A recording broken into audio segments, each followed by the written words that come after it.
Olá pessoal, tudo bem? Eu sou a Alessandra, enfermeira e responsável pela linha de cuidados gestante no programa Viver Bem da Unimed Campo Grande. Essa é a 74ª edição do curso para gestante, onde preparamos com o maior carinho para que você obtenha todas as informações no conforto de sua casa. A linha de cuidados gestante é dedicada a você, beneficiária da Unimed Campo Grande, onde o principal objetivo é que você tenha uma gravidez tranquila e bem orientada. Além do curso para gestante, a nossa linha trabalha com compartilhamentos de vídeos e textos, oficinas temáticas que são produzidas pela equipe multiprofissional para que você obtenha todas as informações no período gestacional e pós-parto. Aproveitem o curso e, em caso de dúvidas, estamos à disposição. Olá pessoal, bem-vindos. Meu nome é Emilene, eu sou pediatra. Gostaria de agradecer o convite que a Unimed fez para eu estar participando com vocês desse curso de gestante. É uma satisfação poder estar aqui contribuindo, né, com algumas orientações para o bem-estar do futuro filho de vocês. Eu também sou mãe e sei como é importante essas orientações. É sabido de todo mundo, né, que o pré-natal ele é fundamental para se ter uma gestação saudável. Mas o que muitas mães e pais não sabem é que não é somente o médico obstetra que faz parte desse processo. O médico pediatra também é importante dentro do pré-natal. Numa consulta chamada de consulta pediátrica no pré-natal. É uma consulta que se faz no 3º trimestre. Essa consulta se faz normalmente entre o 1º e o 2º mês antes do parto, né?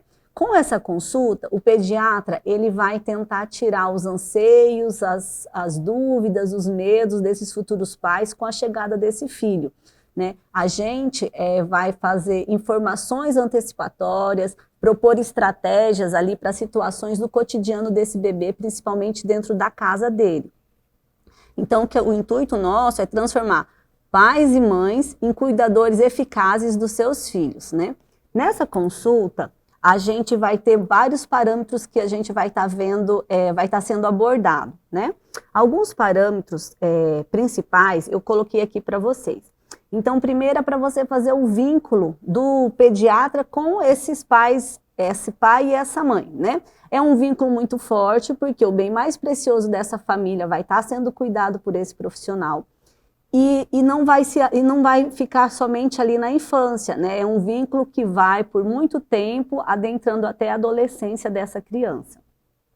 Nessa consulta são olhados os dados familiares, então assim, tipo sanguíneo, se os pais eles têm algum grau de parentesco, peso, se a mãe está ganhando o peso adequadamente, se essa mãe ela está tendo alguma intercorrência dentro deste pré-natal, ela está desenvolvendo alguma situação que possa estar fazendo com que haja um comprometimento da saúde desse futuro bebê, uma hipertensão, uma diabetes gestacional, se essa mãe está com alguma doença infecciosa que precisa de tratamento, como uma sífilis, por exemplo. Então, esses dados são abordados também pelo pediatra. Para isso, é importante que nessa consulta seja levada a caderneta da gestante, onde o obstetra ele coloca todos os dados ali das consultas mensais, assim como os exames e também as medicações que essa mãe esteja tomando. Sabendo das suplementações de vitamina, o pediatra também vai poder saber se a nutrição do bebê intraútero está adequada. Então, é uma mãe que está sendo suplementada com sulfato ferroso, com ácido fólico, vitamina D, com ômega 3. É uma mãe que está com as vacinas em dia, né? Lembrando da importância das vacinas como influenza, o tétano, a coqueluche, né? Vacinas da hepatite B, vacinas importantes para dentro dessa etapa aí de pré-natal. O tipo de parto também precisa ser conhecido, lembrando que este tipo de parto, ele vai ser de comum acordo do obstetra com os pais, né? Vendo qual que é o melhor benefício ali para o binômio mãe e filho. Dar orientações em relação à recepção desse recém-nascido na sala de parto. Então, assim, como que vai ser, quem que é que vai estar presente com a gestante nesse momento, quais são os procedimentos da retirada do bebezinho da barriga e levado até a mãe, como que o pediatra, como o pai vai se portar ali dentro da sala, os aspectos a serem vistos, como é feita a pesagem desse bebê, as medidas, como é feito o clampeamento do cordão umbilical, que é aquele desligamento, né, ali do cordão umbilical na hora do parto. Tá? Então, essas informações também podem ser dadas durante essa consulta, que vai deixar os pais mais tranquilos relacionando as coisas que irão acontecer, para nada ficar de surpresa ali. E é um momento muito importante para a gente, principalmente, falar sobre a importância do aleitamento materno. Então, tirar mitos dessas mães, né? Então, falando que o aleitamento, meu leite é fraco, que eu tenho que suplementar. Então, é o momento de se falar da importância do leite materno, de como ele é um alimento completo, de como ele é um alimento seguro para o seu filho, né? Que a quantidade de leite produzida, normalmente, quando não tem nenhuma intercorrência, é suficiente para o seu filho, tá? Observar ali, já fazer uma análise de como é o mamilo dessa mãe. Se é um mamilo invertido, se é um mamilo plano, como se pode fazer para poder estar cuidando dessa mama antes do nascimento desse bebê, para a preparação dessa mama. Saber também como que está sendo o impacto deste nascimento dessa criança nesse âmbito familiar. Então, assim, essa criança está chegando nessa família. É uma família que está em processo de separação? É uma família que a gravidez foi desejada, ou foi planejada, ou não foi nenhum dos dois? Quem que é a rede de apoio para essa mãe? Essa rede de apoio é formada somente pelo pai? Ou tem mãe, tem sogra, avós, tias, primas, né? Todas aquelas pessoas que vão fazer parte do círculo ali do cuidado da criança. Então, isso daí também é importante para já se traçar vínculos. Também vai se falar sobre os testes de triagem neonatal. Então, são 5 testes que são feitos ali durante o nascimento da criança, alguns dentro do hospital e alguns fora do hospital. O teste do pezinho, mais conhecido de todos, ele é um teste onde a gente vai fazer uma triagem de doenças neonatais, um teste muito importante, oferecido pela rede pública e também pela rede particular. Esse teste, ele pode ser feito no primeiro mês de vida, só que o período ideal para ser feito ele é do 3º ao 5º dia. Então, normalmente não vai ser feito dentro do hospital, porque agora, ainda mais por causa da pandemia, então o tempo de ficar no hospital após um parto está sendo muito reduzido. Então, assim, normalmente é de 24, no máximo 48 horas. Então, é um teste que vai ser feito fora do hospital. O teste da orelhinha é um teste feito pelo profissional fonoaudiólogo. Ele vai ser feito dentro do hospital, normalmente após 24 horas de vida. Ele é um teste para ver se a criança ela responde a estímulo sonoro. É um teste indolor, que vai ser feito lá no hospital. Pode acontecer do teste ter algumas intercorrências, então já vou falar aqui para vocês. Às vezes o líquido do parto, que é o líquido amniótico, ele fica dentro do ouvidinho do neném. Ou se não, o bebê foi levado para tomar banho e acabou entrando um pouquinho de água. Na hora que vai fazer o teste às vezes vem alterado, mas isso não quer dizer que o bebê tem algum problema auditivo, né? Então, o novo teste é reagendado pelo profissional, normalmente após 1 semana ou 10 dias de feito esse exame. O teste do olhinho. O teste do olhinho é um teste que algumas maternidades, alguns hospitais fazem ali no hospital, outros não. Aí, quando não é feito no hospital, o profissional pediatra pode fazer ali dentro do consultório mesmo, ou até mesmo encaminhar para um oftalmologista. É um teste muito simples também, indolor, onde incide uma luz, através de um aparelhinho que chama oftalmoscópio, no olhinho do bebê. Então, essa luz, ela tem que entrar e a hora que essa luz reflete, tem que ser um reflexo vermelho. O reflexo vermelho mostra que não tem nenhum obstáculo para a entrada dessa luz no olhinho da criança. Então, assim, prevenção e diagnóstico precoce de catarata congênita, de glaucoma, tá? Então, um teste bastante importante. Normalmente se faz no primeiro mês de vida. O teste do coração, teste do coraçãozinho. Ele é feito no hospital, né? Profissional, a enfermeira faz esse teste. É um teste que vai ver a saturação de oxigênio na criança, né? Então, é feito através de oxímetro. Esse oxímetro é colocado na mãozinha da criança, em algum dos membros inferiores, e vai ver a variação de saturação dos membros superiores e dos membros inferiores. Ele é para detecção precoce de alguma alteração cardíaca. Havendo o teste sendo alterado, aí tem a indicação de complementar a investigação com o ecocardiograma. O teste da linguinha. O teste da linguinha é outro teste, é um dos mais novos dentre esses testes. Ele é para ver se a criança ela tem aquele freio lingual, ou seja, um frênulo onde a língua ela é grudadinha. Então, esta avaliação é importante porque através dela a gente vai ver se vai ter problema para amamentação, vai ter problemas futuros ali na musculatura da boquinha da criança. Vendo a presença desse freio, é feito um procedimento com um piquezinho, né, dentro do hospital mesmo, ou às vezes precisa encaminhar, e a resolução é bem rápida e indolor. Na consulta pediátrica, então, a gente vai estar falando também qual que é o momento ideal de se levar o bebê na consulta de puericultura, né? Eu já atendi no consultório pacientes que saíram do hospital e já foram na consulta pediátrica. Então, isso não é o ideal. Até mesmo porque eram tantas dúvidas dos pais que eles já queriam estar lá. Mais um motivo da importância dessa consulta pediátrica dentro do pré-natal. O momento ideal da primeira consulta é entre o 7º e o 10º dia de vida da criança, tá bom?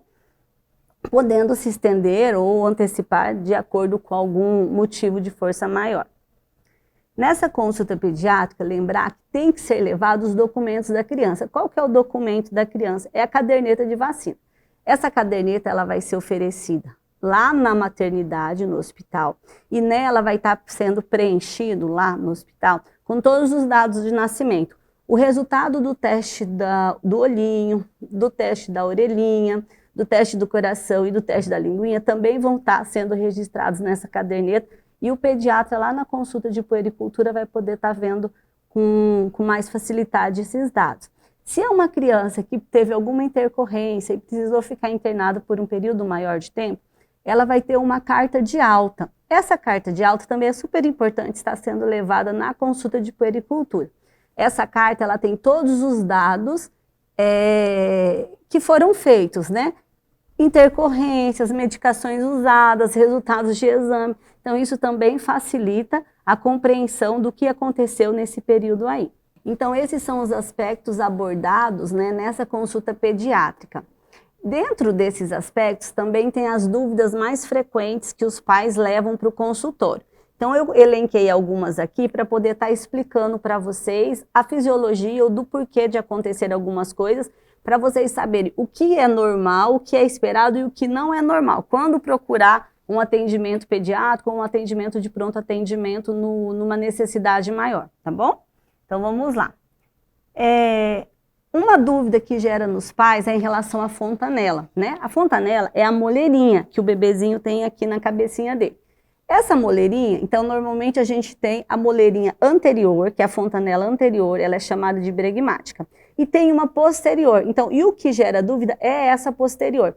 Tem bebezinho que nasce, então, com uma fontanela, uma moleirinha aberta na parte posterior da cabeça. E isso gera muitas dúvidas nos pais. Então, para vocês saberem que é normal a abertura dessa segunda fontanela. Essa fontanela, ela se fecha normalmente no primeiro ou no segundo mês e não é todo bebê que nasce com ela aberta. Então, nascendo com ela aberta, saber que ela é normal. E sabendo que ela está aberta, evitar cuidado com o jeito que pega a cabecinha do bebê na parte posterior. Não pegar com os dedos e sim com a palma da mão para evitar traumatismo nessa fontanela, tá bom? Peso. Peso é outra coisa que gera bastante dúvida. Então, assim, a criança, normalmente, quando ela nasce, ela tá bem inchadinha, tá gordinha. Então, ela tá cheia de líquido amniótico, né, cuja respiração lá dentro da barriguinha era essa respiração. Então, ela é uma nenenzinha inchada. Nos primeiros dias de vida, ela começa a desinchar. Então, ela sofre um processo de desidratação normal e tem uma perda de peso. Então, normalmente, a criança, nos seus primeiros 7 a 10 dias de vida, ele tem uma perda de até 10% do seu peso de nascimento. E isso é muito importante saber, principalmente se na caderneta de vacina tiver o peso de alta da criança. Por quê? Lá na consulta de puericultura, o peso que a gente vai estar avaliando para ver se a criança já está recuperando ou se a criança está com algum déficit, é em relação a esse peso de saída da maternidade. Então, eu falo para todos os pais estarem cobrando esse peso e ver se foi marcado ou não na caderneta de vacina da criança. A partir do 10º até o 4º dia de vida, a criança ela já tem que ter recuperado o seu peso de nascimento. Então, ela perdeu os 10%, de 10 a 14 dias ela já vai ter recuperado. Então, com 14 dias, a gente fala que a criança tem que ter pelo menos o peso que nasceu, para a gente ver que essa amamentação está sendo efetiva. Choro. Ai, o choro é o que mais gera angústia dos pais, né? Porque, assim, saber a causa do choro é um exercício diário, né? Que a gente, às vezes, fica sem saber. Então, assim, o choro do bebezinho, na verdade, é uma comunicação que o bebezinho tem com o meio externo, né? Ele não sabe expressar seus sentimentos, então ele vai fazer como um ato reflexo chorar. O choro pode ser por fome, o choro pode ser por calor, por frio, por excesso de estímulos, um desconforto da criança com alguma posição que ela esteja, ou pelo simples fato que a criança ela quer que você pegue ela no colo. Então, com o tempo, né, vocês vão começar a descobrir, esse choro mais agudo é de dor, esse choro é um choro de fome, tá? Mas isso aí é só o tempo que vai falar para vocês. Lógico que um nenê chorando, a gente não vai deixar ele chorando no berço ou no carrinho. Sempre a gente vai estar pegando e acalentando. E no começo não tem jeito, então vai ser oferecido seio materno, vou ver se a roupa tá demais, vou ver se a roupa tá de menos, né? Vou ver se tem alguma coisa causando dor nesse bebê. Tenho até um caso que uma criança, ela chorou muito, a mãe achando que era fome, né? E daí o que aconteceu? Uma linha do macacão da criança prendeu no dedinho mínimo da criança e estava deixando roxo, e isso estava causando muita dor, e a mãe não viu. Infelizmente, é um nenenzinho que foi levado para o pronto atendimento e já tinha o quê? Quase uma necrose da pontinha do dedo da criança. Então a criança chorou, a gente vai ver o que está acontecendo, tá bom? Cólica é outro sintoma, causa de choro. A cólica, ela é uma coisa que acontece.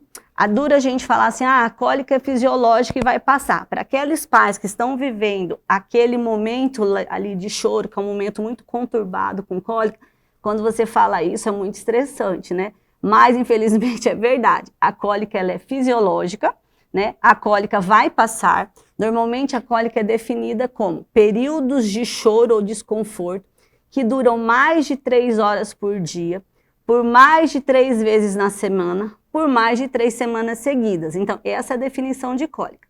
Ela começa normalmente na 2ª semana de vida e vai se estendendo até 3 meses a 4 meses. Então, quando a gente fala assim, a cólica vai passar com 3 meses, aí chega 3 meses e um dia a mãe fala, doutora, olha aqui, a cólica não passou. Então, na verdade, a gente está falando de uma variação, né, com algumas crianças que vai ser um pouquinho mais, outras crianças que vai ser um pouquinho menos. A cólica, ela tem algumas causas, né? Algumas são desconhecidas e a grande maioria das dores nesse período aí é por causa de um sistema digestivo imaturo. Então, os movimentos peristálticos, eles não são sincronizados. A flora bacteriana do bebê, que é a flora intestinal boa, ela não está 100% formada, então a falta dessa flora intestinal também pode causar dor. O bebê, na hora que ele está mamando, ele ainda tem uma instabilidade respiratória, então ele está aprendendo a deglutir e a respirar. Neste processo, ele acaba engolindo, deglutindo ar, e esse ar que vai formar os gases também vai fazer um desconforto. Então essas são as causas de cólica. Alguns alimentos, comprovadamente, né, estudados, tem alguns artigos mostrando que podem também, alguns alimentos que a mãe faz uso, pode também estar provocando ou aumentando essa cólica do bebê. Dentre eles, a gente tem o excesso de leite e seus derivados. Alguns outros é até meio cultural, né? Então, assim, eu falo para as mães que normalmente, se ela fez uso de um alimento e ela sentiu que naquele dia ou naquele período aumentou a irritabilidade, o choro dessa criança, talvez ela tenha que diminuir aquele alimento, tá? Então, dentre esses alimentos, assim, que não tem um estudo comprovado, mas culturalmente observa alguma relação com a cólica, a gente tem o feijão, a gente tem o tereré, o chimarrão, a cafeína, os refrigerantes, a água com gás. Então, os alimentos muito cítricos, então são alimentos que a gente procura diminuir e apesar disso tem mães que vai usar e não vai ter a cólica. Então é uma coisa bem individualizada, que com o seu pediatra em consultório vocês vão estar decidindo qual que é o melhor a se fazer. O sono do bebê, ele é outra coisa também que gera dúvida, né? O sono, do bebê é normalmente de 14 a 18 horas por dia. Esse sono, então, ele vai ser, ele não é contínuo, né? Porque tem as mamadas durante este sono. E durante uma mamada, o bebê, para esvaziar uma mama, normalmente não é muito rápido desse início. Então, o bebê faz uma mamada de, às vezes, 40 minutos, 1 hora. E dentro dessa 40 minutos, 1 hora, ele tem períodos de sono. Então, esses períodos de sono também são computados nessas 14 a 18 horas. Outra dúvida é a questão dos espirros e dos soluços. Então, assim, o meu bebê espirra demais, será que ele está resfriado? Será que ele está gripado? Então, normalmente não. Os espirros não quer dizer que o bebê esteja com alguma infecção respiratória. Normalmente, alguma substância que irrite a mucosa nasal do bebezinho, ar quente, ar frio, perfume, roupa lavada com alguma substância, com algum amaciante de um cheiro mais forte, pode provocar uma irritação e, como um ato reflexo, o bebê vai espirrar. Eles cessam espontaneamente e a gente não precisa estar se preocupando. Soluço. Soluço é outra coisa que também preocupa muitos pais e é uma coisa bem comum de se acontecer. Então, a musculatura do diafragma, ela está incoordenada ainda. Então, essa incoordenação faz com que o bebezinho, ele soluce, tá? Esse soluço do bebezinho pode ser por diferença também de pressão, diferença de temperatura. Então, o soluço também se resolve sozinho e mostra uma imaturidade do sistema digestivo e do sistema respiratório da criança. Obstrução nasal. É comum observar o bebezinho dormindo ou até mesmo acordadinho, você escutar um leve ronquinho ali na parte nasal dessa criança. Esse ronco é porque a narina do bebê, ela é muito pequenininha, o diâmetro ele é bem curto. Esse diâmetro, qualquer partícula do ambiente pode fazer com que ocorra uma obstrução, forme uma secreçãozinha lá, e na hora que o ar passa, a gente vai sentir o quê? Vai escutar essa obstrução. Então, essa obstrução pode ser facilmente retirada através de um cotonete, fazendo movimentos circulares na narina da criança e também a aplicação de soro fisiológico. A aplicação de soro fisiológico, ela faz então parte da higiene nasal da criança e não somente quando está resfriado ou gripado. O tipo de aplicação de soro eu deixo bem à vontade os pais. Então, por exemplo, se aqueles pais são de primeira viagem e eles têm medo de usar uma seringa para fazer a lavagem, talvez não é o mais ideal para ser explicado. Às vezes ele vai preferir com conta-gotas, às vezes ele vai preferir um soro em spray. Então, o importante é a aplicação do soro, mas o método a ser utilizado vai ser individualizado para cada caso. E a respiração do nenê é outra coisa que eu gosto de falar para os pais também. Então, assim, eu acho o meu bebê muito cansado. Então, a gente tem que saber, por exemplo, um adulto respira de 14 a 20 vezes em 1 minuto. Então, essa é uma respiração num adulto padrão, sem estar agitado. O bebezinho é bem diferente. Ele respira de 40 a 60 vezes em 1 minuto. Então, é comum, por ter essa respiração irregular, ele fazer períodos de taquipneia, né? Ou seja, respirar bem forte, seguidos de algumas pausas respiratórias e depois algumas respirações bem suspirosas, tá? Então, assim, é importante o pai saber contar essa respiração. A respiração é muito fácil de ser contada porque a respiração do bebezinho é predominantemente abdominal, então é só contar os movimentos abdominais dessa criança e ver se está dentro dessa faixa de 40 a 60 movimentos respiratórios por minuto. Passando de 60 é algo preocupante e a criança pode estar em insuficiência respiratória por algum motivo. Aí precisa procurar atendimento médico. Outra dúvida é em relação à icterícia. A icterícia é o quê? É o amarelinho que a criança pode ficar. Esse amarelinho é o acúmulo de uma substância que chama bilirrubina. Essa bilirrubina ela vai acumular na pele do bebezinho, por quê? Porque o fígado do bebezinho, que era para metabolizar essa substância, é um fígado que ainda está imaturo, então ele não tem o seu funcionamento completo. Esse acúmulo desse amarelinho, então, ele é normal acontecer, porém, em alguns casos, quando o acúmulo é muito grande, e isso vai ser avaliado pelo pediatra, né, se está sendo mais ou menos, ele pode causar até problemas neurológicos. Então, assim, para se evitar isso, precisa fazer um exame que é a dosagem dessa bilirrubina, dessa substância, e se tiver alterado, de acordo ali com a idade dessa criança, né, idade em dias no caso, é indicada a fototerapia, que é aquela luz, né, azul, que o bebezinho, infelizmente, tem que voltar para uma internação, tá? Para poder fazer esse procedimento, mas daí não tem os problemas de neurológicos, principalmente, até mesmo de convulsão, que o excesso de bilirrubina pode causar.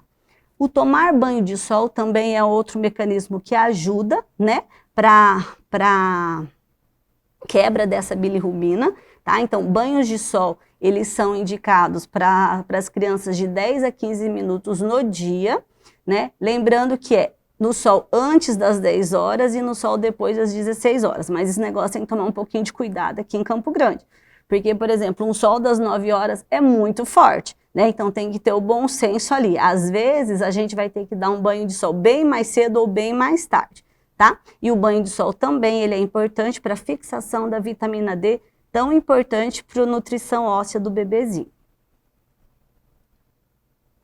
Horários de mamada. Então, assim, os horários de mamada, eles não são fixos, né? Então, neste início aí de vida do bebezinho, o bebezinho vai mamar em livre demanda. Não tem a quantidade mínima que ele pode mamar e nem a quantidade máxima. Então, é ele que vai fazer o seu tempo de mamada. Porém, o que a gente tem que tomar cuidado? Nos intervalos. Então, assim, o bebezinho, ele não tem um tecido adiposo suficiente para fazer uma reserva energética. Então, se ele passar normalmente de 4 horas sem mamar, seja à noite ou seja de dia, ele corre o risco de fazer hipoglicemia. Então, é isso que a gente tem que falar para os pais. Olha, ele pode mamar a hora que ele quiser, mas observa se está ficando mais de 4 horas sem mamar. Ah, o meu bebê é tão bonzinho, ele dorme a noite inteira, meu bebê de 15 dias de vida, ele dorme a noite inteira. Então, assim, não, isso está errado, ele não está sendo bonzinho. Ele pode estar fazendo períodos de hipoglicemia. Ele está tão molinho que ele não está conseguindo acordar para mamar. Então, isso é uma coisa que tem que se observar.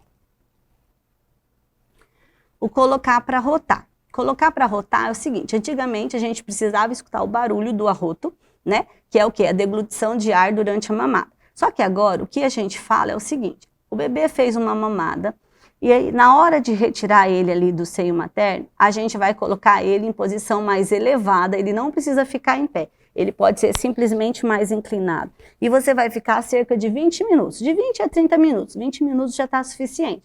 Por que a gente tem que ficar nessa posição? E eu não preciso ficar batendo nas costinhas da criança. Ah, mas eu quero bater. Tudo bem, bate com cuidado, mas sem chacoalhar a criança. Então, essa posição mais elevada vai fazer com que o conteúdo gástrico do leite ali, o leite que está no conteúdo gástrico, ele é processado e já começa um esvaziamento. Então, o risco de voltar o leite, ele é menor quando eu deixo essa criança pelo menos 20 minutos mais inclinada. Mas mesmo assim, eu deixei ali 30 minutos inclinado. Aí eu deitei o bebezinho para deitar. O que aconteceu? Teve todo um refluxo ali. Isso é normal? Isso é normal. Por que é normal? O refluxo no bebezinho, a gente fala que ele é um refluxo fisiológico. O que é refluxo fisiológico? Então, é o conteúdo de leite que sai do estômago, passa pelo esôfago e volta aqui na boquinha do neném. A gente tem, todo mundo, mecanismos anti-refluxo, que é uma válvula, que chama esfíncter esofágico inferior, ele está bem aqui entre o estômago e o esôfago. Essa válvula, ela é competente, ou seja, eu comi, ela abre, acabei de comer, ela fecha, então o alimento não volta. No bebezinho, vamos colocar assim que ela é frouxa, né? Então ela é complacente. Então o bebezinho mama e ao invés de depois dela fechar, ela fica aberta. Então o leite ele vem talhado, né? Quando ele entrou em contato com o suco gástrico e daí ele talhou e retornou. Porém o leite pode voltar com as características normais sem estar talhado. Por quê? Quando o bebezinho mamou, ele mamou tanto que daí a capacidade gástrica dele foi preenchida, o leite não conseguiu adentrar e o leite volta com tudo, tá? Então esses são os bebês que mamam demais. Normalmente o bebê faz esse refluxo fisiológico, o bebê está até sorrindo às vezes, ele está calmo, não gera dor para ele e é um mecanismo normal. O que a gente tem que fazer? Se o bebê ele começa a perder peso, apresenta um grau de irritabilidade muito grande, aí eu posso estar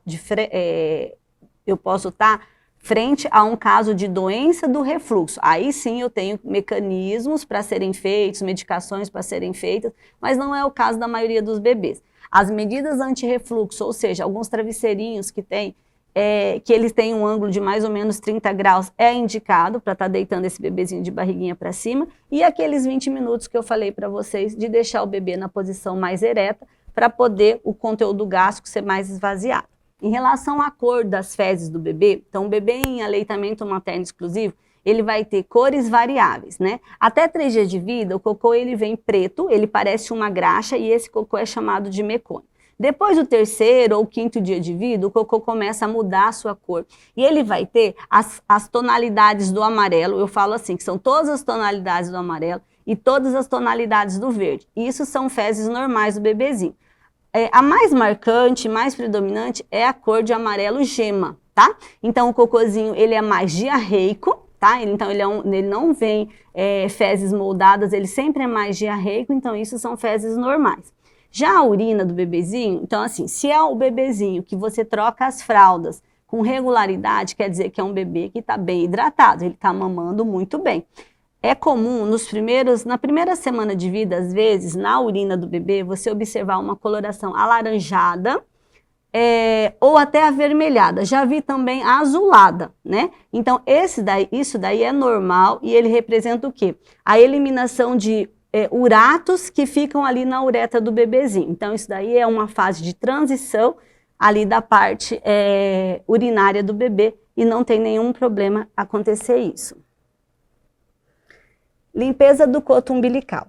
A limpeza do coto umbilical é uma coisa também muito importante, porque o coto umbilical, que é onde estava ligado lá o cordão umbilical, ele é o lugar de maior importância no sentido de infecção, porque o coto umbilical, quando não limpo, é a primeira porta de entrada para alguma infecção, seja por bactéria ou por vírus. Então, é um lugar que a gente tem que ter um cuidado maior na limpeza. A limpeza ela é feita com álcool 70, a gente tem que lembrar de limpar todo o em volta do coto umbilical, às vezes se limpa só na parte na frente e esquece de levantar ele. O coto umbilical, ele vem clampeado, né, com um grampinho, normalmente, então assim, aí às vezes fica com medo ali de estar mexendo naquele grampo, mas não pode esquecer de fazer a limpeza na parte de baixo. Normalmente não tem uma dor, o bebê às vezes faz uma reação ali na hora da limpeza, mas é mais por causa do gelado.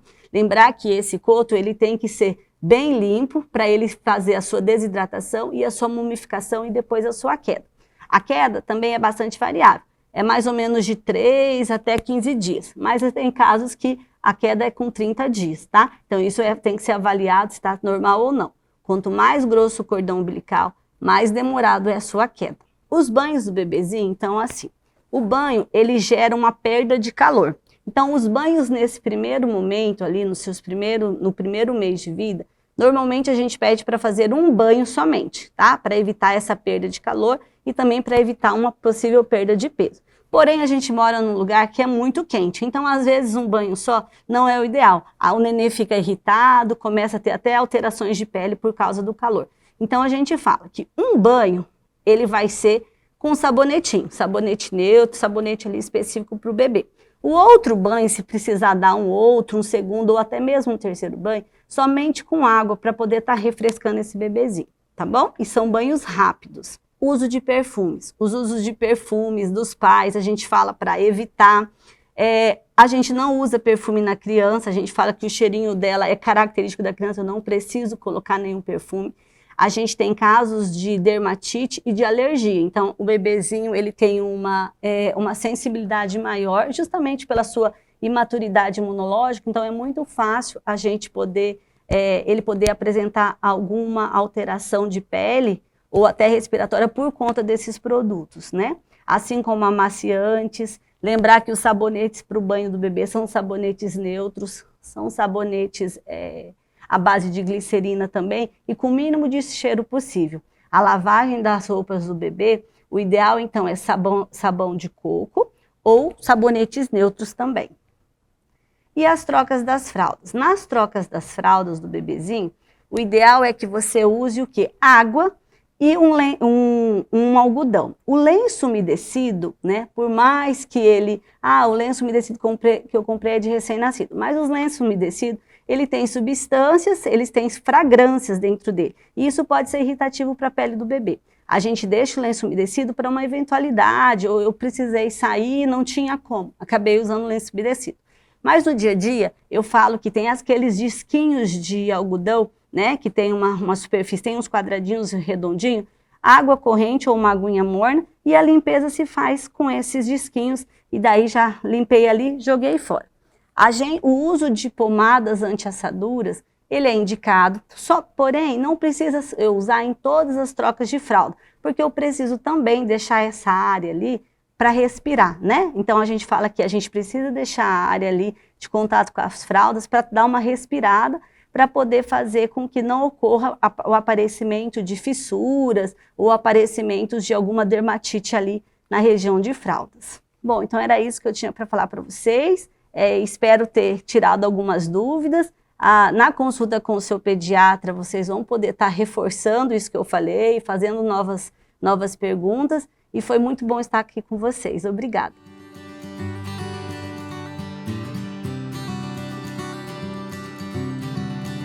Espero que vocês tenham gostado dessa edição do Curso para Gestante, e para maiores informações, entre em contato conosco pelo telefone ou pelo e-mail. Até a próxima!